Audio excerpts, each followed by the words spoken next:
Well, she competed in the pole vault for Canada at Rio 2016, was scheduled to be in Tokyo in 2020 until the news became official on Tuesday morning. Alysha Newman is here.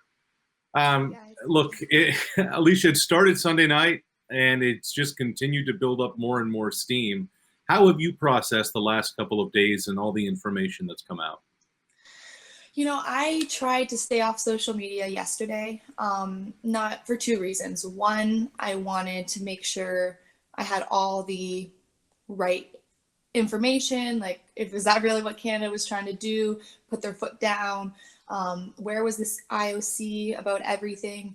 And I'm happy I did, because a part of me in my heart knew that when you're making a decision for a country, it's only one thing. Is it safe for the athletes to go to Tokyo, to travel there, to compete there, and to have a great time? Of course it's not. We're in one of the worst decade starts of, I think, ever since I've been living. And it's very, very hard for a country to send athletes across the world to compete for their country when they're telling everybody to stay home and not work, you know? So when I sat and I was thinking about it, I was like, Canada just has to make a decision for athletes, where the IOC has to make a decision for the entire world. On top of that, if they postpone it, then they have to find another 16 days where it's going to be fittable, viewable, fun, and just as great as 2020 would have been.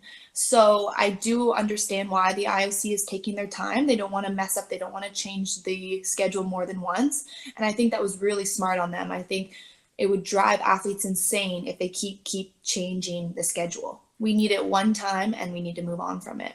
Yeah, we were speaking with Rosie McLennan yesterday, and one thing that she said, I liked her line. She said it's about adaptability and resilience now. That's what you have to be. I mean, you're used to working on 4-year cycles to prepare yourself for an Olympics. Mm-hmm. With this now being the new normal, as they say, how are you going to prepare for, I guess, the Olympics of 2021? I'm kind of excited. I don't know why I'm such a positive athlete in any situation I'm put in, but I feel you can never be too prepared for something. So to have an extra year, more experience, a whole other year under my belt, that is only a positive and gains to me and growth. So I'm going to continue training. I'm going to continue staying in shape because I like working out, whether I'm competing for the Olympics or I'm just going to go out and do modeling. I like to stay in shape. I like to stay healthy and active. So keeping me motivated, I'm going to probably do, maybe once we get out of quarantine, hopefully in a couple of months, then I'll probably do some meets anyways here in Bolton. We have a facility in Caledon that we're training at right now, where it's just one-on-one with the coach. So we're going to do things and drills and have fun with it. Like, now, not make it about all this pressure and now we have to be ready for August. Let's have fun. Let's enjoy this time to learn my event more, to be more knowledgeable. And we all know knowledge is power. It's such a unique perspective, Alysha. I mean, so many people wonder how Olympians react to news like this. And for some, it may be the end, and for others, it may be an opportunity. And you found a way, even with gyms closed, to find your own modified way of working out. Tell our audience about that. Yeah, so I just have been driving a different part of the city. When I'm in Toronto, I go for a run, whether it's like up hills or just around the city. And I've also been driving back to my parents' place. My dad has this really, really old barn set that he used to, I don't know why he had it. When he was training for the NHL, he was these really, really old rusty bar sets. So I'm just lifting hay, doing that kind of stuff. We live on 10 acres and just kind of staying in shape and staying powerful. I think for me, I'm a speed and power athlete. So I'm just trying to keep in shape and keep my fast twitch muscles moving. And it's crazy to see what the human body can do, because at the end of the day, I've been still vaulting once a week or twice a week at this facility that we are renting out right now. And it's incredible. My workouts that I'm doing at home or doing at anywhere, I still feel the same jumping.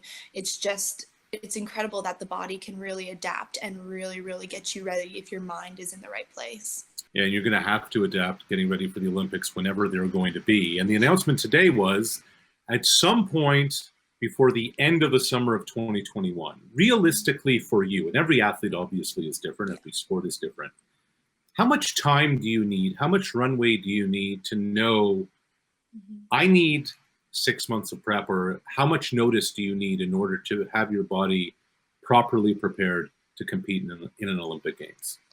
Yeah, so Olympics, I mean, you never really stop mentally, you never really stop training your body, but physically, I restart every year. I usually have a huge championship. So whether it's world champs, whether it's Diamond League finals, whether it's Pan Ams or Commonwealth Games, we as track and field athletes are pretty lucky that we have a major championship almost every single year.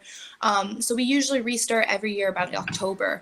We do base training till about December, and then we'll have an indoor season starting late January, February, and then early March. And then we'll have another base training March, April, and start competing in May outdoors. So I would say it'd be ideal to really start everything in September coming this year, to really kind of set back an annual plan starting from whether it's in August or July. And moving those dates back to about September is kind of where my training regimen will happen. Well, Alysha, we appreciate the time. Keep lifting those barrels of hay, and we will be seeing you at a meet in a competition very soon. Alysha and I actually took part in a pre-Rogers Cup tennis event, and she's got a mean backhand. Hey. So keep that two-handed backhand rocking too. Listen, I learned so much about that, and I give all the props to tennis players. It's a crazy event. Alysha, thanks so much. All right, guys. Thank you.